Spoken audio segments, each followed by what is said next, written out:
নওগাঁয় চালের বাজারে উত্তাপ। 15 দিনে কেজিতে চিনি আতপের দাম বেড়েছে 50 টাকা পর্যন্ত। ঊর্ধ্বমুখী সরু ও মোটা জাত কৃত্রিম সংকট তৈরির অভিযোগ ভোক্তার।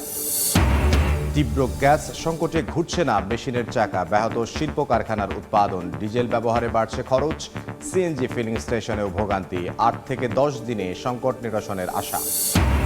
সংযুক্ত আরব আমিরাতে ভিসা বাতিলের খবরে উদ্বেগ। ঢাকা দুবাই রুটে আকাশছোঁয়া বিমান ভাড়া।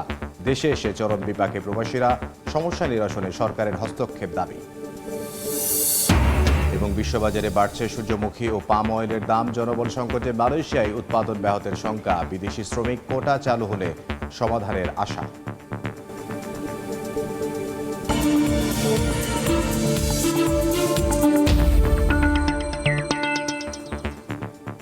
দেখছিলেন শিরোনাম। আমন্ত্রণ জানাচ্ছি দেশ ও দেশের বাইরের অর্থ বাণিজ্যের নানা খবর নিয়ে আমাদের নিয়মিত আয়োজন এ সময়ের বাণিজ্যে আপনাদের সঙ্গে আছি আমি ইমদাদুল হক। নওগাঁয় 15 দিনের ব্যবধানে প্রতি কেজি চিনি আতপ চালের দাম বেড়েছে 50 টাকা পর্যন্ত। ঊর্ধ্বমুখী সরু ও মোটা জাত। হুট করে এমন দাম বৃদ্ধিতে অস্বস্তিতে ভোক্তারা। মিল মালিকদের বিরুদ্ধে উঠেছে কৃত্রিম সংকট তৈরির অভিযোগ। ইমর রকি জানাচ্ছেন বিস্তারিত। মিলগুলোতে পর্যাপ্ত মজুদ, অথচ বাজারে চালের দাম চড়া। নওগাঁয় গত 15 দিনের ব্যবধানে সুগন্ধি চিনিগুড়া আতপ চালের দাম কেজিতে বেড়েছে প্রায় 50 টাকা পর্যন্ত। প্রতি কেজি চাল বিক্রি হচ্ছে 200 টাকায়। হঠাৎ চালের মূল্যবৃদ্ধিতে চরম বেকায়দায় পড়েছেন ক্রেতারা। শুধু সুগন্ধি চালের বাজারই না, দাম বৃদ্ধির প্রতিযোগিতা চলছে মোটা ও সরু চালের বাজারেও। অস্বাভাবিক দাম বেড়ে গেছে, এই জন্যে ক্রেতারা অখুশি, আমরাও বেচতে পারছি না কাস্টমারের কাছে। চালের দাম বাড়ার একমাত্র কারণ এবার ধানের আবাদটাই কম ছিল। জেলার প্রান্তিক হাট থেকে ধান সংগ্রহের পর এসব মিলে ক্রাশিং করে থাকেন মিলাররা। রয়েছে ছোট বড় 350 হাস্কিং এবং 56টি অটো মিল। চলতি সপ্তাহে শুধুমাত্র চিনি গুঁড়া চালের দামই প্রতি কেজিতে বেড়েছে 40 থেকে 50 টাকা।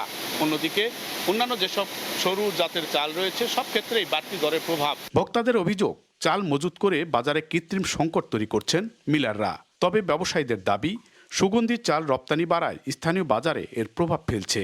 আর মজুতদারির মাধ্যমে বাজারে অস্থিতিশীল করা হলে কঠোর ব্যবস্থার হুঁশিয়ারি জেলা খাদ্য বিভাগের। আমাদের এই চিনিগুড়া চাউলটা এক্সপোর্ট হচ্ছে, এই কারণে চিনিগুড়া চাউলের মূল্য বৃদ্ধি পেয়েছে, পাশাপাশি হচ্ছে ধানের মূল্য বৃদ্ধি পেয়েছে। আমাদের খাদ্য বান্ধব কর্মসূচি চালু হচ্ছে এই সপ্তাহে।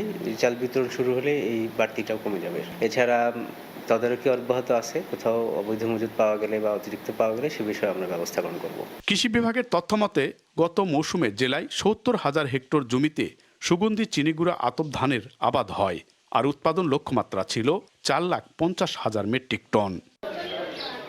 এমআর রকি, সময় সংবাদ, নওগাঁ। চালের বাজার নিয়ে আমরা কথা বলবো। আমাদের সঙ্গে যুক্ত হচ্ছেন কনজিউমার্স অ্যাসোসিয়েশন অব বাংলাদেশ ক্যাবের সহসভাপতি এস.এম. নাজির হোসাইন। জনাব নাজির হোসাইন, এই সময়ের বাণিজ্যে আপনাকে স্বাগত জানাচ্ছি।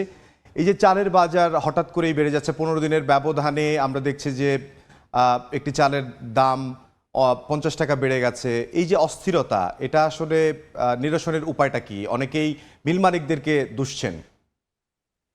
না, ধন্যবাদ। আসলে আমরা প্রতিনিয়ত যেটা দেখছি চালের বাজারে, মানে এরকম প্রতি সপ্তাহ করলেই 2-3 টাকা করে বাড়তেছিল। তো এর মধ্যে এই সময় হঠাৎ করে বন্যার আমাদের দেশের পূর্বাঞ্চলে, দক্ষিণ পূর্বাঞ্চলে বন্যার অজুহাত দেখিয়ে এইবার আবার দেখলাম যে হঠাৎ করে দাম বেড়ে গেছে। তো এই যে ধরেন বন্যা হলো একটি জায়গায়, এটা আর চালের দাম বাড়লো অন্য জায়গায়। এই যে বিষয়গুলোর ক্ষেত্রে আমরা যেটা দেখি, একবার মিল মালিক এবং আমাদের কর্পোরেট গ্রুপের মানে এক পক্ষ আরেক পক্ষেও দোষারোপ করে থাকেন। তবে এই যে হঠাৎ করে দাম বৃদ্ধির পিছনে আমরা যেটা মনে করি, এখানে মিল মালিকদের এবং যারা চালের বড় ব্যবসায়ী কর্পোরেট গ্রুপ, তাদের হাত রয়েছে। বাজারটাকে নাড়াচাড়া করে থাকেন এবং তাদের এই কারসাজির কারণে প্রতিনিয়ত বাজার কিন্তু আসলে অস্থির থাকে। এবং আমরা যারা ভোক্তা, আমাদেরকে চাল তো কিনতে হচ্ছে, চাল কিনা ছাড়া তো উপায় নাই। এই আমাদের অসহায়তাকে পুঁজি করে তারা প্রতিনিয়ত দাম বাড়িয়ে যাচ্ছেন। অন্যদিকে বড় প্রবলেম যেটা হচ্ছে, আমাদের ধরেন সরকারের যে বাজার তদারকি সংস্থাগুলি আছে, তারা অন্যান্য যে পণ্যগুলি আছে বা সেবাগুলি আছে, সেখানে তারা নিয়মিত তদারকি করলেও চালের বাজারে কিন্তু আসলে কেউ তেমন একটা জান না। তো এই সুযোগটাই এবং এগুলো নিয়েই এই যে আমি যেরকম বললাম প্রতি সপ্তাহে 2-3 টাকা বাড়তেছে, এখন সুযোগ পেয়েছে, একটা সুযোগ পেয়ে হঠাৎ করে 10 থেকে 20 টাকা, আবার যদি সেটা প্যাকেজ তাহলে কিন্তু এটা এক লাফে 20 টাকা 30 টাকা এরকম দাম বেড়ে যাচ্ছে। তো এই ঘটনাগুলি প্রতিনিয়ত করতেছে। তো আমরা যেটা দেখছি আসলে ব্যবসায়ীদের পুরো নিয়ন্ত্রণে এই কাজটি হচ্ছে, এবং সরকারের যে সংস্থাগুলি যারা আছেন তারা কেউ এটা দেখভাল করছে না, না দেখভাল করার কারণে আমাদের ভোক্তাদের পকেটে ওরা কাটতেছে। জি, আপনি তো কনজিউমার্স অ্যাসোসিয়েশন অফ বাংলাদেশ ক্যাবের সহসভাপতি, আপনাদের পক্ষ থেকে কোনো ইনিশিয়েটিভ নেওয়া হচ্ছে কিনা? আমরা প্রতিনিয়ত সরকারের খাদ্য মন্ত্রণালয়, বাণিজ্য মন্ত্রণালয় এগুলোর সাথে আমরা এই বিষয়গুলি নিয়ে আলাপ আলোচনা করেছি, তাদের সাথে আমরা বিষয়গুলো তুলে ধরার চেষ্টা করেছি। আসলে এই যেহেতু সরকার নতুন আসছে, আমরা আশা করছিলাম যে এই সরকার আসার পরে তাদের নির্বাচনী ম্যানিফেস্টোতে এই বিষয়টি ছিল বাজার নিয়ন্ত্রণে বা বাজার ব্যবস্থাকে সহনীয় রাখার জন্য তারা উদ্যোগ নেবেন। এই লক্ষ্যে সরকার কিছু কিছু উদ্যোগ নিয়েছে, বিশেষ করে ৬৬টি পণ্যে আমদানি শুল্ক হ্রাস করার মতো বিষয়গুলি নিয়েছেন। কিন্তু আমরা যেটা যে জায়গাগুলিতে কিছুটা হতাশ, সেটা হলো যে এই যে ধরেন আপনি মানুষের খুবই নিত্য প্রয়োজনীয় যেমন চাল ডাল সবজি যে সমস্ত বিষয়গুলি আছে সেগুলোর ক্ষেত্রে সেটার বাজারটা স্টেবল রাখার জন্য সরকারের পক্ষ থেকে যে ধরনের ইন্টারভেনশন দরকার, সেই ইন্টারভেনশনের বেলায় আমরা কিছুটা শিথিলতা দেখি।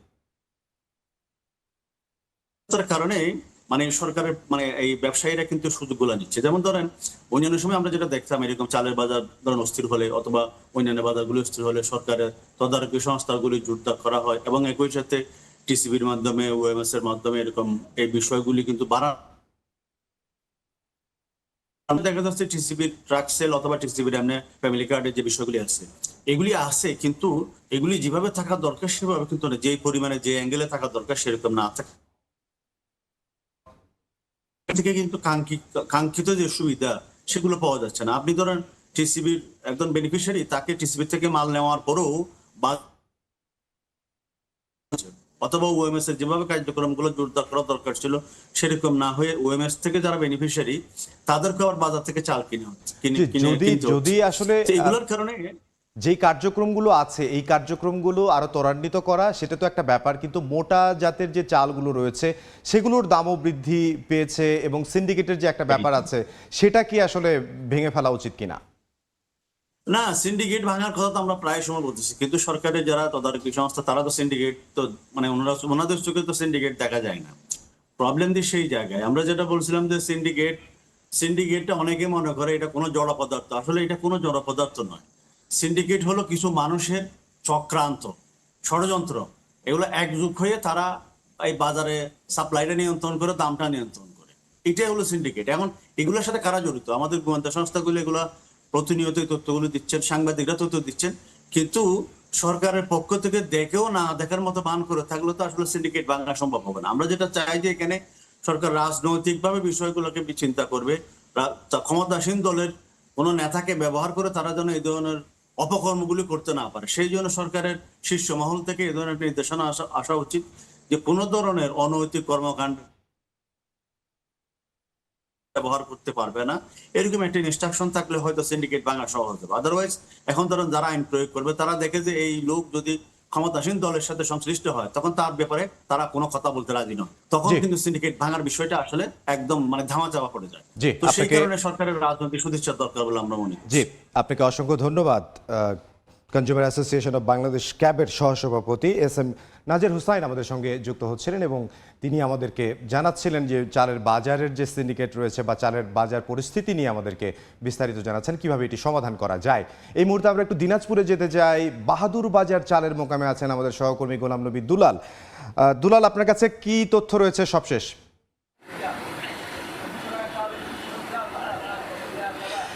দেশের সবচেয়ে বড় চাল উৎপাদনকারী জেলা হচ্ছে দিনাজপুর। বড় এবং আমন মসুর মিলে প্রায় 16 লক্ষ মেট্রিক টন চাল এই জেলায় উৎপাদন হয়, যার মধ্যে 7 লক্ষ মেট্রিক টন এই জেলার চাহিদা মিটিয়ে 9 লক্ষ মেট্রিক টন কিন্তু জাতীয় খাদ্য ভাণ্ডারে দেওয়া হয়। তারপরও এই জেলায় উৎপাদনকারী জেলা হলেও এখানে প্রায় আপনার দামের কিন্তু উঠানামা এবং হেরফের আমরা লক্ষ্য করি, এবং চালের বাজারের যে অস্থিরতা প্রায় দিনাজপুরেই আপনার দেখা যায়। গত কয়েকদিন আগে চালের দাম কিন্তু প্রতি কেজিতে 1 থেকে 2 টাকা কমেছিল। আবার মিনিকেট চালটি আপনার প্রতি কেজিতে বেড়েছে খুচরা বাজারে 1 থেকে 2 টাকা। তবে যেটা চিনি গুঁড়া চাল সেটি কিন্তু সর্বোচ্চ বেশি দামে বিক্রি হচ্ছে, সেটি হচ্ছে 190 থেকে 210 টাকা পর্যন্ত এই চালটি আপনার বিক্রি হয়ে থাকে। দিনাজপুরে যে চালের যে চাহিদা এবং চালের যে উৎপাদনকারী যারা হলো, এখানে কোনো নিয়ন্ত্রণ না থাকায় কিন্তু বাজারে চালের দামের যে অস্থিরতা সেটা কিন্তু আমরা প্রায় পরিলক্ষিত করি। আজকে যে দামে এখানে চালটি বিক্রি হচ্ছে আমরা বলতে পারি যে মিনিকেট চাল আপনার বিক্রি হচ্ছে আপনার 65 থেকে 66 টাকা খুচরা বাজারে প্রতি কেজিতে। বিয়ার 28 আপনার 57 থেকে 58 টাকা এবং বিয়ার 29 এটা বিক্রি হচ্ছে আপনার 55 থেকে 56 টাকা। এছাড়া নাজির শাইল যেটা চাল সেটা বিক্রি হচ্ছে 85 টাকা প্রতি কেজি। যে আপনার বেশিরভাগই কিন্তু মিলার এবং আমরা যেটা আপনার এই যে আড়তদার বা পাইকার যারা আছেন এবং বড় বড় যারা ধান ব্যবসায়ী আছেন, তারা সবসময় কিন্তু একটা অভিযোগ করে আসেন দিনাজপুরে যে চালের বাজেটটি আপনার নিয়ন্ত্রণ করে মাত্র 2 থেকে 3 জন মিলার এবং বড় বড় যারা কর্পোরেট হাউস, তারা আপনার এই চালের বাজারটি প্রায় নিয়ন্ত্রণ করে থাকেন। এবং এই যে অনেক সময় দেখা যায় যে চিনি গুঁড়া চালের যে দাম এটা অস্বাভাবিক বেড়ে যাওয়ার কারণে অনেক আড়তি কিন্তু আমরা চালটা লক্ষ্য করছি না। তবে এই চালের দাম বৃদ্ধির কারণে বা উঠানামার কারণে সবচেয়ে বেশি দুর্ভোগে পড়েন কিন্তু ভোক্তারা। তারা সীমিত আয়ের যারা ভোক্তা তারা কিন্তু প্রায় বলেন যে সরকারি নজরদারি অভাবের কারণে বাজারে যে স্থিতিশীলতা সেটা কিন্তু আসছে না এবং কঠোর নজরদারির কথা তারা বারবার বলেছেন। তা আমার কাছ থেকে এই বাহাদুর বাজার চালের পাইকারি মার্কেটে সর্বশেষ এই ছিল। দিনাজপুর থেকে চালের বাজার নিয়ে আমাদেরকে জানাচ্ছিলেন সহকর্মী গোলাম নবী দুলাল। এবার আমরা রাজধানীর চালের বাজারের খবর জানবো। টিসিবি ও কারওয়ান বাজারের তথ্য নিয়ে রিপোর্ট করেছেন আমাদের সহকর্মী অন্তরা সেন। মাসখানেক আগে হঠাৎ করে অস্থির হয়ে ওঠে রাজধানীর চালের বাজার। তবে গেল সপ্তাহ থেকে আবারও নিম্নমুখী হতে শুরু করে দাম। টিসিবির তথ্য, মঙ্গলবার রাজধানীর বাজারে প্রতি কেজি নাজির শাইল ও মিনিকেট বিক্রি হয়েছে 70 থেকে 85 টাকায়। এক সপ্তাহ আগে যা ছিল 72 থেকে 85 টাকা। মাস ব্যবধানেও দাম কমেছে 1.27%। টিসিবির হিসাবে রাজধানীতে নিম্নমুখী মোটা চাল 28 আর পাইজামের দাম এক মাসে 2.44% কমে মঙ্গলবার এই চাল বিক্রি হয়েছে 55 থেকে 65 টাকা কেজি দরে। সবচেয়ে বেশি কমেছে মোটা চাল স্বর্ণের দাম। মাস ব্যবধানে 4.5% বেশি কমে প্রতি কেজি এই চাল বিক্রি হয়েছে 50 থেকে 55 টাকায়। তবে রাজধানীতেও আকাশ ছোঁয়া আতপ চালের দাম। এক মাসে কেজিতে 50 টাকা বেড়ে 190 থেকে 200 টাকা কেজি দরে বিক্রি হচ্ছে বলে জানিয়েছেন কারওয়ান বাজারের বিক্রেতারা। অন্তরা সেন, সময় সংবাদ, ঢাকা। এবার অন্যান্য প্রসঙ্গ। জ্বালানি খাত সহ বিভিন্ন বিষয়ে বৈঠক করছেন প্রধানমন্ত্রী তারেক রহমান। বিস্তারিত জানাতে এই মুহূর্তে সচিবালয়ে আছেন সহকর্মী মুরসালিন হক জুনায়েদ। আমরা সরাসরি যাব তার কাছে। মুরসালিন, আপনার কাছে সবশেষ কি তথ্য রয়েছে? গুরুত্বপূর্ণ 3টি সাম্প্রতিক তথ্য দিয়েই জানাতে চাই যে বরেন্দ্র অঞ্চল, বিশেষ করে রাজশাহী, সবুজ, পরিচ্ছন্ন এবং স্বাস্থ্যকর নগরীর বিশেষণে বিশেষায়িত হলেও সবশেষ যে তথ্যটি বলছে বেসরকারি গবেষণা সংস্থা আইডিআরসির তথ্য অনুযায়ী 25 সালের মে থেকে 26 এপ্রিল পর্যন্ত দেশের সবচেয়ে বেশি গাছ কাটা হয়েছে রাজশাহীতে, 23,000-এরও বেশি সংখ্যায়। দ্বিতীয় অবস্থানে থাকা যে কক্সবাজার, সেখানে কিন্তু মাত্র 11,000 গাছ কাটা হয়েছে। সার্বিকভাবে আরও একটি তথ্য যেটি পানি সম্পদ মন্ত্রণালয়ের অধীন ওয়ারপোর জরিপের ভিত্তিতে 2025 সালেই কিন্তু রাজশাহী, চাঁপাইনবাবগঞ্জ, নওগাঁর 25টি উপজেলাকে পানি সংক্রান্ত অতি সংকটাপন্ন এলাকা হিসেবে ঘোষণা করা হয় এবং চলতি বছর শুধুমাত্র খাওয়ার পানি ব্যতীত অন্য যে পানি উত্তোলন ভূগর্ভস্থ থেকে সেটি কিন্তু নিষেধাজ্ঞা জারি করা হয়। এই যখন পরিস্থিতি বরেন্দ্র অঞ্চলের, সেখানে দেশের খাদ্য চাহিদার মূল কেন্দ্র এই বরেন্দ্র অঞ্চল, সেখানে কিন্তু সেচ ব্যবস্থা খুব গুরুতর পর্যায়ে রয়েছে। বিশেষ করে শুষ্ক মৌসুমে সেখানে চাষাবাদে বড় ধরনের জটিলতার তৈরি হয়। পাশাপাশি উন্নয়ন এবং নগরায়নের যেই বড় প্রভাব, সেটিও কিন্তু রাজশাহীতে বেশ বড় আকারে দৃশ্যমান। সার্বিক পরিস্থিতিতে বরেন্দ্র উন্নয়ন কর্তৃপক্ষের সাথে বেলা 11টায় প্রধানমন্ত্রী তারেক রহমানের বৈঠক শুরু হয়েছে সচিবালয়ের মন্ত্রিপরিষদ বিভাগে। এছাড়াও এই বিষয়ে এখানে আরও যেই সব পরিকল্পনা রয়েছে সরকারের, সেইগুলোর বাস্তবায়ন প্রক্রিয়া বরেন্দ্র উন্নয়ন কর্তৃপক্ষের কিভাবে সম্পন্ন হবে সেই বিষয়গুলো নিয়ে সেখানে আলোচনা হওয়ার কথা রয়েছে। পাশাপাশি দুপুর 12টায় জ্বালানি বিষয়ক একটি ফলো আপ সভা হওয়ার সূচিতে বলা হয়েছে।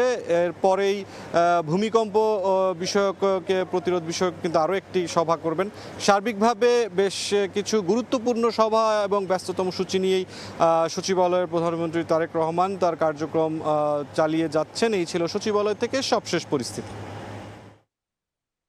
সচিবালয় থেকে যোগ দিয়েছিলেন সহকর্মী মুরসালিন হক জুনায়েদ। এক সপ্তাহ ধরে তীব্র গ্যাস সংকটে কলকারখানার উৎপাদন ব্যাহত হচ্ছে। সবচেয়ে ক্ষতিতে পোশাক কারখানা, ডাইং ও নিটিং শিল্প। পর্যাপ্ত গ্যাসের চাপ না থাকায় উৎপাদন কমিয়ে দিয়েছে অনেক কারখানা। আবার কোথাও কোথাও অলস সময় কাটছে শ্রমিকদের। বাসাবাড়ি ও সিএনজি ফিলিং স্টেশনেও কমেনি ভোগান্তি। 8 থেকে 10 দিনের মধ্যে সংকট নিরসনের আশা তিতাস গ্যাস কর্তৃপক্ষের। অলস পড়ে আছে মেশিনগুলো, কোথাও উৎপাদন একেবারে বন্ধ, আবার কোথাও ঢিমেতালে কোনোরকম চলছে উৎপাদন। গাজীপুরে ছোট বড় মিলিয়ে প্রায় ৩,৫০০ শিল্প কারখানা রয়েছে, যার বড় একটি অংশ গ্যাসের ওপর নির্ভরশীল। গত এক সপ্তাহ ধরে তীব্র গ্যাস সংকটে ভুগছে কারখানাগুলো। গ্যাসের চাপ কম থাকায় ডাইং কারখানাগুলো সবচেয়ে বেশি ক্ষতিগ্রস্ত হচ্ছে। বাধ্য হয়ে অনেক কারখানায় ডিজেল ব্যবহার করতে হচ্ছে। এতে উৎপাদন খরচ বেড়ে যাচ্ছে কয়েক গুণ। আমাদের ডাইং প্রোডাকশন 24 ঘন্টা নিরবিচ্ছিন্ন গ্যাসের প্রেসার থাকতে হবে, আদারওয়াইজ আমাদের গ্যাসের এই প্রেসারের কারণে সমস্যা হয়। গ্যাস সংকটে সাভার, আশুলিয়া ও ধামরাই শিল্পাঞ্চলের অনেক কারখানায় উৎপাদন মারাত্মকভাবে ব্যাহত হচ্ছে। শিল্প সংশ্লিষ্টরা বলছেন, পর্যাপ্ত গ্যাস না থাকায় জেনারেটর, বয়লার ও বিভিন্ন উৎপাদন মেশিন স্বাভাবিকভাবে চালানো যাচ্ছে না। এতে অনেক প্রতিষ্ঠানে উৎপাদন নেমে এসেছে প্রায় অর্ধেকে। অনেক শ্রমিক ওভারটাইম থেকে বঞ্চিত হচ্ছেন। শিল্প মালিকদের আশঙ্কা, এই পরিস্থিতি অব্যাহত থাকলে নির্ধারিত সময়ে রফতানি পণ্য পাঠাতে অতিরিক্ত খরচে এয়ার শিপমেন্ট করতে হবে। এমন কিছু অর্ডার বাতিল হওয়ারও ঝুঁকি রয়েছে। তাই দ্রুত গ্যাস সংকট নিরসনে সরকারের কার্যকর উদ্যোগের দাবি জানিয়েছেন তারা। আমরা কাজ করতে পারতেছি না, আমাদের বয়লার চলতেছে না। বয়লার না চললে আমরা আয়রন চালু করতে পারি না, যার দরুন সুইং বেলা শেষে আমরা কিন্তু জিরো। শিল্পনগরী নরসিংদীতে মিলছে না পর্যাপ্ত গ্যাস। কারখানার কর্মঘণ্টার 4 ভাগের 1 ভাগে নেমে যাওয়ায় উৎপাদন ব্যাহত হচ্ছে। একই অবস্থা সিএনজি চালক থেকে শুরু করে পরিবহন সংশ্লিষ্টদের। তাদের অভিযোগ, এই সংকটের সময়ও কিছু ফিলিং স্টেশনে নিয়ম বহির্ভূতভাবে সিলিন্ডার ভর্তি ঝুঁকিপূর্ণ কন্টেইনারে দেয়া হচ্ছে গ্যাস। ঘন্টার পর ঘন্টা আপনার লাইনে দাঁড়ায় গ্যাস পাইতাছি না। যদি বড় জোর 1 সপ্তাহ তারা আমাদেরকে সাইজিং থেকে বিম না দিতে পারে, তাহলে পুরো ফ্যাক্টরি বন্ধ হয়ে যাবে। তো আমরা গ্যাসের জন্য এই সমস্যাগুলি ফিল করতেছি। মহেশখালীতে ভাসমান এলএনজি টার্মিনালে কারিগরি ত্রুটির কারণে জাতীয় গ্রিডে গ্যাস সরবরাহ কমে যাওয়ায় প্রভাব পড়ছে শিল্পনগরী নারায়ণগঞ্জেও। আবাসিক ও পরিবহন খাতের পাশাপাশি শিল্পাঞ্চলেও গ্যাস সংকট চলছে। ডাইং ও পোশাক কারখানাগুলোতে উৎপাদন প্রায় 20% নেমে এসেছে। জেলায় গ্যাস নির্ভরশীল বিভিন্ন ক্যাটাগরির প্রায় 550 শিল্প কারখানায় উৎপাদন ব্যাহত হচ্ছে। গ্যাস হচ্ছে আমাদের টেক্সটাইল সেক্টরের এক মূল চালিকা শক্তি। এই গ্যাসের মাধ্যমে আমরা এখানে পাওয়ার উৎপাদন করি, স্টিম উৎপাদন করি। এটা না হইলে আমাদের উৎপাদন মারাত্মকভাবে ব্যাহত হয়। তবে আগামী 8 থেকে 10 দিনের মধ্যে সংকট নিরসনের আশা করছেন তিতাসের কর্মকর্তা। ইদানিং যে গ্যাসের ক্রাইসিসটা হচ্ছে, এইটা অল্প কয়েকদিনের জন্য পাচ্ছি। আশা করি এটা যে কর্তৃপক্ষের ঊর্ধ্বতন কর্তৃপক্ষ যে পরামর্শ বা সেই অনুযায়ী আমরা হয়তো আগামী 8-10 দিনের ভিতরে এই ক্রাইসিসটাও উত্তোলন করতে পারবো। গ্যাসের চাপ কমে যাওয়ায় নারায়ণগঞ্জের 33টি সিএনজি ফিলিং স্টেশনে অচল অবস্থা সৃষ্টি হয়েছে। তারিফ রহমান, সময় সংবাদ। আবার জ্বালানি সংকটের খবর জানাবো। তীব্র গ্যাস সংকটে আজও বিভিন্ন পাম্পে যানবাহনের দীর্ঘ সারি। এই মুহূর্তে রাজধানীর তেজগাঁও এলাকায় আছেন সহকর্মী সামদানি প্রত্যয়। সরাসরি যাব তার কাছে। সামদানি, ফিলিং স্টেশনগুলোতে সময় যত গড়াচ্ছে সাধারণ যানবাহন সংশ্লিষ্টদের ততই ভোগান্তি কিন্তু বাড়ছে। কারণ যত সময় গড়াচ্ছে রোদের উত্তাপ ততটা বাড়ছে এবং এই তীব্র রোদের মধ্যে লাইন ধরে দীর্ঘ সময় অপেক্ষা করছেন সাধারণ যানবাহন চালকরা। এখানে আমরা দেখতে পাচ্ছি যে অনেকেই সকাল থেকে, অনেকে মধ্যরাত থেকে না খেয়ে শুধুমাত্র তাদের এই যানবাহনটিতে সিএনজি সরবরাহ করার জন্য তারা পেট্রোল পাম্পের লাইনে, তারা সিএনজি পাম্পের লাইনে দাঁড়িয়ে রয়েছেন। ফিলিং স্টেশনগুলোতে আমরা দেখতে পেয়েছি সকাল থেকে রাজধানীর বিভিন্ন ফিলিং স্টেশনগুলো বন্ধ রয়েছে এবং যে ফিলিং স্টেশনগুলোতে গ্যাস সরবরাহ চলছে সেসব ফিলিং স্টেশনগুলোতে চাহিদার তুলনায় বা প্রয়োজনের তুলনায় খুবই অপ্রতুল সংখ্যায় গ্যাস দেয়া হচ্ছে। কারণ সিএনজি পাম্প সংশ্লিষ্টরা আমাদেরকে জানাচ্ছিলেন যে পরিমাণ সিএনজির প্রেসার তারা সাধারণত পেয়ে থাকেন, প্রায় 8 থেকে 10 PSI প্রেসার তারা পান, কিন্তু সেক্ষেত্রে তারা এই মুহূর্তে 2 থেকে 3 PSI প্রেসার পাচ্ছেন, যার কারণে তারাও বেশ ভোগান্তিতে রয়েছেন। কারণ দীর্ঘ সময় লাইনে থাকার কারণে এখানে যারা যানবাহন সংশ্লিষ্ট রয়েছেন তারা মেজাজ হারিয়ে ফেলছেন, এখানে বিশৃঙ্খলা হচ্ছে, সড়কেও যানবাহনের যে চাপ সেই চাপের কারণে এক্ষেত্রে যে বিষয়টি হয় সেটি হচ্ছে এখানে যানজটের সৃষ্টি হচ্ছে। এবং একই সঙ্গে যারা সাধারণ যানবাহন সংশ্লিষ্ট রয়েছেন, যারা এই যানবাহনটির উপরে নিজেদের জীবিকা নির্বাহ করেন, তারাও বেশ ভোগান্তির মধ্যে রয়েছেন। কারণ তারা এখানে তাদের যে সময় সেই সময়টিতে তারা আসলে যখন ডিউটি করেন সে ডিউটির সময়টিতে আসলে তারা অধিকাংশ সময় তাদেরকে লাইনে দাঁড়িয়ে থাকতে হয়, এবং এই লাইনে দাঁড়িয়ে থাকার কারণে তারা কিন্তু তাদের মূল্যবান কর্মঘণ্টা যেমন হারাচ্ছেন, ঠিক তেমনি তারা আর্থিকভাবে ক্ষতিগ্রস্ত হচ্ছেন। তারা দ্রুততম সময়ে এই সংকটের সমাধান চান। এই ছিল তেজগাঁও থেকে আমার কাছে সবশেষ। গ্যাস সংকটের বিষয়ে আমাদেরকে জানাচ্ছিলেন রাজধানীর তেজগাঁও থেকে সহকর্মী সামদানি প্রত্যয়। EDF Aluminium, redefine possibilities. দেখছেন এই সময়ের বাণিজ্য।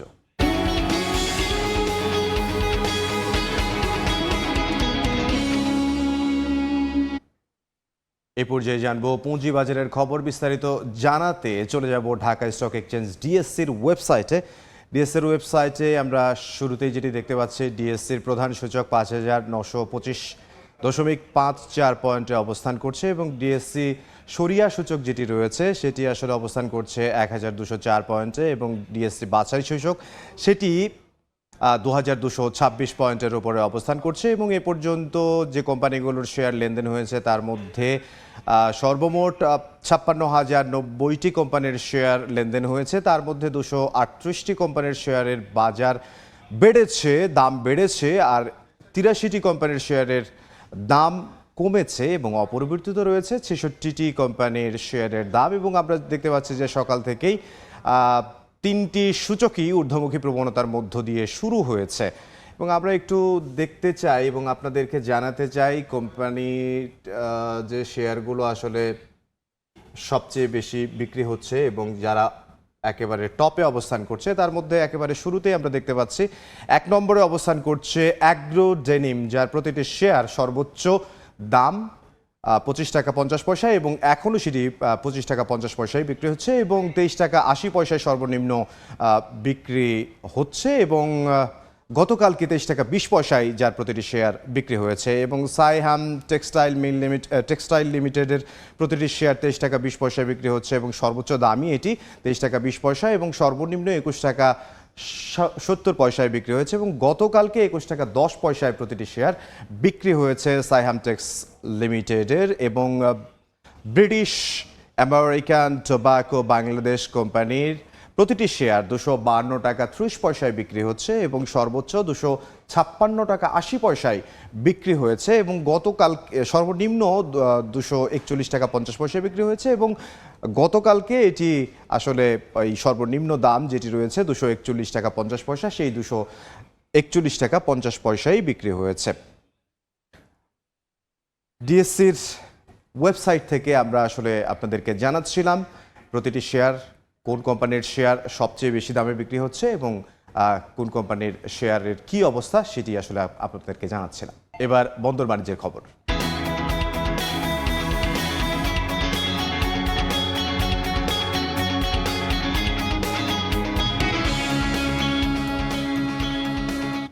বছর ব্যবধানে 2025-26 অর্থ বছরে বেনাপোল বন্দরে আমদানি কমেছে 1,93,000 মেট্রিক টন। এই মুহূর্তে বন্দরে আছেন সহকর্মী আজিজুল হক। সবশেষ তথ্য জানতে সরাসরি যাব তার কাছে।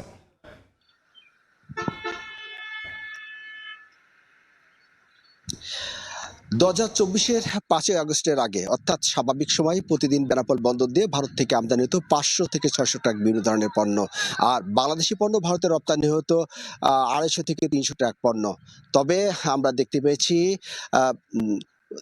2024-এর 5 আগস্টের যে ছাত্র জনতা আন্দোলনের সরকার পরিবর্তনের পর তৎকালীন যে সরকার, সে সরকার কিন্তু সরকার এবং তার সমর্থক যে নেতাকর্মীরা ছিলেন তারা পার্শ্ববর্তী দেশ ভারতে আশ্রয় নেওয়ার পর ভারত বাংলাদেশ যে সম্পর্ক, সে সম্পর্কের অনেকটা অবনতি হয় এবং অবনতি হওয়ার পরপরই কিন্তু ভারত এবং বাংলাদেশের মধ্যে যে আমদানি এবং রপ্তানি বাণিজ্য হতো, অর্থাৎ গুরুত্বপূর্ণ কিছু পণ্যের উপরে কিন্তু দু দেশের পক্ষ থেকে নিষেধাজ্ঞা দেওয়া হয়। তবে আমরা দেখতে পেয়েছি কিন্তু নির্বাচিত সরকার দেশে আসার পর দেশের আইন শৃঙ্খলা পরিস্থিতি স্বাভাবিক হলেও কিন্তু আমদানি বা রপ্তানি পণ্যের উপরে যে নিষেধাজ্ঞা ছিল সেই নিষেধাজ্ঞা কিন্তু দু দেশের পক্ষ থেকে কোনোটি প্রত্যাহার করা হয়নি। ফলে আমদানি এবং রপ্তানি বাণিজ্যে কিন্তু বড় ধরনের ঘাটতি তৈরি হয়েছে। বন্দরের তথ্য মতে আমরা যেটি জানতে পেরেছি, যদি আমদানির কথা আপনাকে বলি, 2025-26 অর্থ বছরে বেনাপোল বন্দর দিয়ে ভারত থেকে আমদানি হয়েছিল 14,02,144 মেট্রিক টন বিভিন্ন ধরনের পণ্য। আর 24-25 অর্থ বছরে বেনাপোল বন্দর দিয়ে আমদানি পরিমাণ ছিল 15,09,209 মেট্রিক টন। অর্থাৎ 2024-25 অর্থ বছরের চাইতে 2025-26 অর্থ বছরে বেনাপোল বন্দরে আমদানি পরিমাণ কমেছে প্রায় 1,97,144 মেট্রিক টন পণ্য। সবশেষ গতকাল বেনাপোল বন্দর দিয়ে ভারত থেকে আমদানি পরিমাণ ছিল 202 ট্রাক বিভিন্ন ধরনের পণ্য এবং রপ্তানি পণ্যর পরিমাণ ছিল 96 ট্রাক। তো এই ছিল বেনাপোল স্থল বন্দর দিয়ে যে দেশের পরিস্থিতি স্বাভাবিক হলেও যে আমদানি এবং রপ্তানি বাণিজ্যের উপর যে নিষেধাজ্ঞা, সেই নিষেধাজ্ঞা প্রত্যাহার না হয় বাণিজ্যে বড় ধরনের ঘাটতি তৈরি হয়েছে তার সর্বশেষ। বেনাপোল থেকে সহকর্মী আজিজুল হক। রাজধানীর সেগুনবাগিচায় আন্তর্জাতিক মাতৃভাষা ইনস্টিটিউটে প্রশিক্ষণ সেমিনারে কথা বলছেন স্বাস্থ্যমন্ত্রী সরদার মোহাম্মদ শেখাওয়াত হোসেন। সরাসরি যাব সেখানে। মায়ের শাল দুধ সিজারিয়ান করে সেটা দেওয়া হয় না, সেটা আমরা সিজারিয়ান ডেলিভারিটা আমরা কমাতে চাই। আমরা ক্লিনিকগুলিকে প্রতিষ্ঠিত করতে চাই, প্যাথোলজিকে ওই যে প্রাইভেট ক্লিনিকে রুগী পাঠানোর ব্যবসাটা বন্ধ করার জন্য আমরা করতে চাই। আমি এটা বলেছি 5টি বিভাগীয় শহরে শিশু হাসপাতাল আমরা উদ্বোধন করতে যাচ্ছি। চায়নাদের সাথে আমাদের একটা কথা হচ্ছে 20টা হাসপাতাল নিয়ে সফট লোনে। তার মধ্যে 2টা হাসপাতাল হবে 1,500 বেডের, only for the newborn babies and the mother. 4টা সেকশন থাকবে for breast cancer, kidney dialysis, general hospital and প্রসূতি ডেলিভারি মেয়েদের জন্য। 2 বিগ হসপিটাল 1,500 বেডের। 18টা হাসপাতাল হবে 1,000 বেডেড স্পেশালাইজড জেনারেল হাসপাতাল under China aid, China grant loan all over the country. এর মধ্যে অনেকগুলি হাসপাতাল আমরা 500 থেকে 1,000 শয্যা রূপান্তরিত করতেছি। আপনারা জানেন মিডফুড এবং মেডিকেলে আমরা নতুন ভাবে বিল্ডিং করতে যাচ্ছি যাতে করে অ্যাকোমোডেট করা যায়। আমাদের মেয়েদের শিক্ষিতের সংখ্যা বেড়েছে। আমরা প্রত্যেকটা মেডিকেল কলেজে দেখা যায় আমাদের 30টা ফ্লোরে থাকতে হয়। উই আর প্ল্যানিং, আমরা পিপিপি তৈরির নির্দেশ দিয়েছি। আমরা যেমন কুষ্টিয়া মেডিকেল কলেজ হাসপাতাল মেয়েদের আমরা ওখানে 2তলা আরো একটা করে ফ্লোর বাড়িয়ে দিচ্ছি, ছেলেদের জন্য ফ্লোর বাড়িয়ে দিচ্ছি প্রত্যেকটা মেডিকেলে যাতে করে তাদের থাকার সুবিধা হয়। আমরা ফ্যামিলি প্ল্যানিং, আপনারা জানেন আমরা একসময় প্রথম ছিলাম, বাট বাই দিস টাইম 2%-এর উপরে আমাদের গ্রোথ রেট মানুষের বেড়ে গেছে। Yes, we do agree, population is our asset. 1857-এর after the fall of the Tokugawa regime and restoration of the Meiji government, তাদের ম্যান পাওয়ারের শর্টেজ ছিল, বাইরে থেকে আনতে হইতো, but we have the man power. এবং আমাদের ম্যান পাওয়ার বিদেশে গিয়ে আমাদের সবচেয়ে ইম্পর্টেন্ট কাজটা তারা করতেছে by remitting the foreign exchange which increases our federal reserve. যেটা ছিলাম রাজধানীর সেগুনবাগিচায়, কথা বলছিলেন স্বাস্থ্যমন্ত্রী।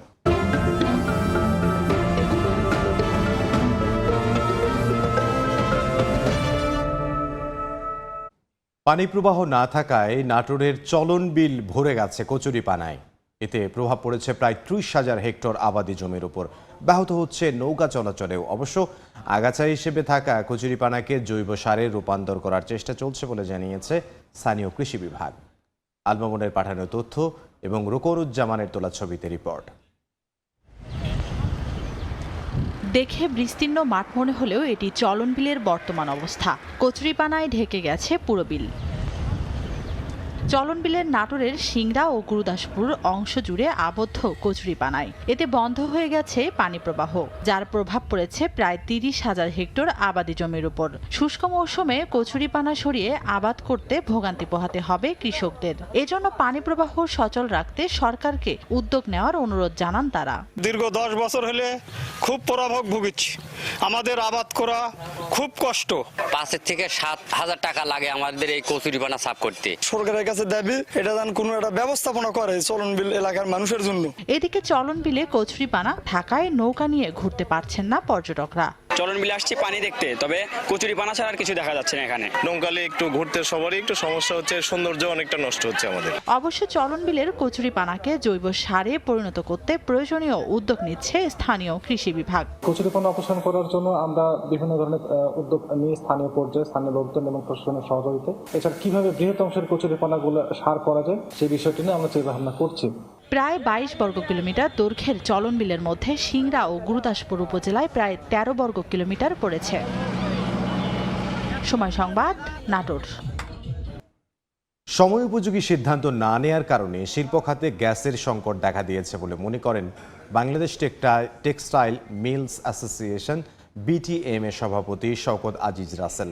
সকালে সচিবালয়ে তিনি বলেন, অতীতে গুরুত্ব দিয়ে কাজ করলে বর্তমানে এমন দুরবস্থা হতো না।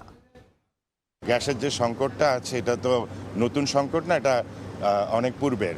আপনার সময় উপযোগী সিদ্ধান্তগুলো নেওয়া হয়নি বলেই আজকে এই সংকটটা। আজকে যে অ্যাটেনশন পাচ্ছি, আদর সমাদর পাচ্ছি বা আমাদের কথা যে শোনা হচ্ছে, এটার গত 17 বছর যদি আমাদের শুনতো তাহলে আজকে আমাদের এই দুরহ অবস্থা হইতো না।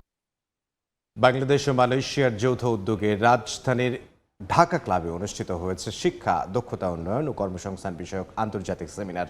এতে দুদেশের মন্ত্রী, শিক্ষাবিদ, কূটনৈতিক, বিশ্ববিদ্যালয়ের উপাচার্য সহ উচ্চ সরকারি কর্মকর্তারাও অংশ নেন। সেমিনারে কৃত্রিম বুদ্ধিমত্তা, উদীয়মান প্রযুক্তি, শ্রমবাজার ও ভবিষ্যৎ কর্মসংস্থান নিয়ে বিস্তারিত আলোচনা হয়। এ সময় চিটাগং ইন্ডিপেন্ডেন্ট ইউনিভার্সিটি, মালয়েশিয়ার হেল্প ইউনিভার্সিটি এবং ইউসেফ বাংলাদেশের মধ্যে একটি সমঝোতা চুক্তি স্বাক্ষরিত হয়। এই চুক্তির আওতায় এই 3 প্রতিষ্ঠান শিক্ষার্থীদের দক্ষতা স্বীকৃতি, কর্মসংস্থান বৃদ্ধি ও প্রযুক্তি নির্ভর প্ল্যাটফর্ম গড়ে তুলতে যৌথভাবে কাজ করবে।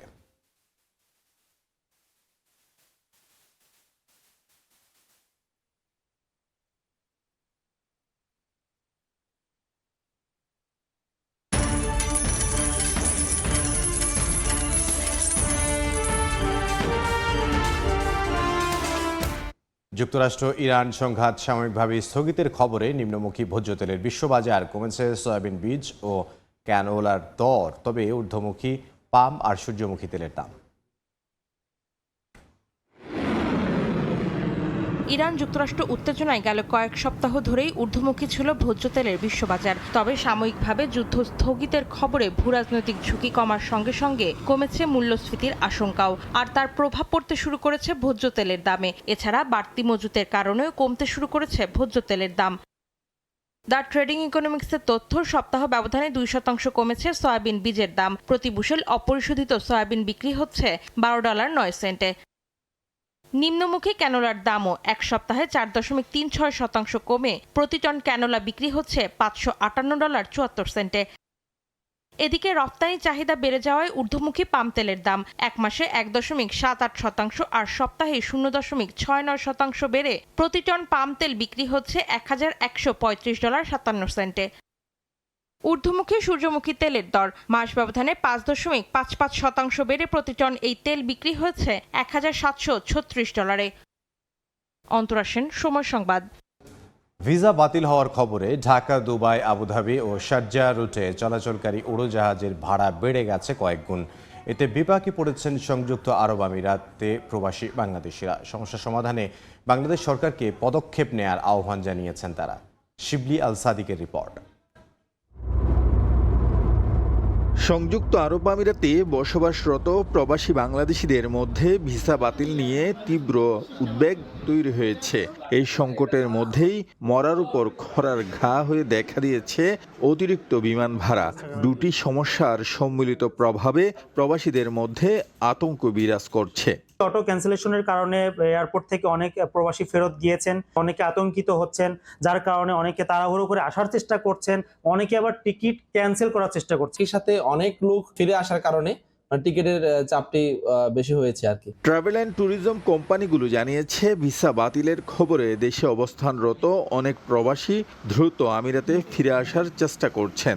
যাত্রীর অতিরিক্ত চাপের সুযোগে বিভিন্ন এয়ারলাইন্স হঠাৎ করেই বিমান ভাড়া বাড়িয়ে দিয়েছে, ফলে বাড়তি আর্থিক চাপের মুখে পড়েছেন প্রবাসীরা। টিকিটের হঠাৎ করে যে রেটটা বেড়ে গেল, এটার কারণে কিন্তু আমাদের অনেক প্রবাসী ভাই বোনরা কিন্তু ক্ষতিগ্রস্ত, কিন্তু অনেকজন চাইলেও আসতে পারতেছে না। বাংলাদেশ সরকারের পক্ষ থেকে ভিসা বাতিলের বিষয়টি নিয়ে প্রয়োজনীয় পদক্ষেপ নেয়ার কথা জানানো হয়েছে, তবে বিমান ভাড়া বৃদ্ধির বিষয়ে এখন পর্যন্ত সরকারের পক্ষ থেকে কোনো আনুষ্ঠানিক বক্তব্য পাওয়া যায়নি। শিবলি আল সাদিক, সময় সংবাদ, সংযুক্ত আরব আমিরাত। এ পর্যায়ে শীর্ষ সংবাদগুলো জানিয়ে দিচ্ছি আরও একবার। নওগাঁয় চালের বাজারে উত্তাপ, 15 দিনে কেজিতে চিনি আতপের দাম বেড়েছে 50 টাকা পর্যন্ত, ঊর্ধ্বমুখী সরু ও মোটা জাত। কৃত্রিম সংকট তৈরির অভিযোগ ভোক্তা। তীব্র গ্যাস সংকটে ঘুরছে না মেশিনের চাকা, ব্যাহত শিল্প কারখানার উৎপাদন। ডিজেল ব্যবহারে বাড়ছে খরচ, সিএনজি ফিলিং স্টেশনেও ভোগান্তি। 8 থেকে 10 দিনে সংকট নিরসনের আশা। এবং সংযুক্ত আরব আমিরাতে ভিসা বাতিলের খবরে উদ্বেগ, ঢাকা দুবাই রুটে আকাশছোঁয়া বিমান ভাড়া। দেশে এসে চরম বিপাকে প্রবাসীরা, সমস্যা নিরসনে সরকারের হস্তক্ষেপ দাবি।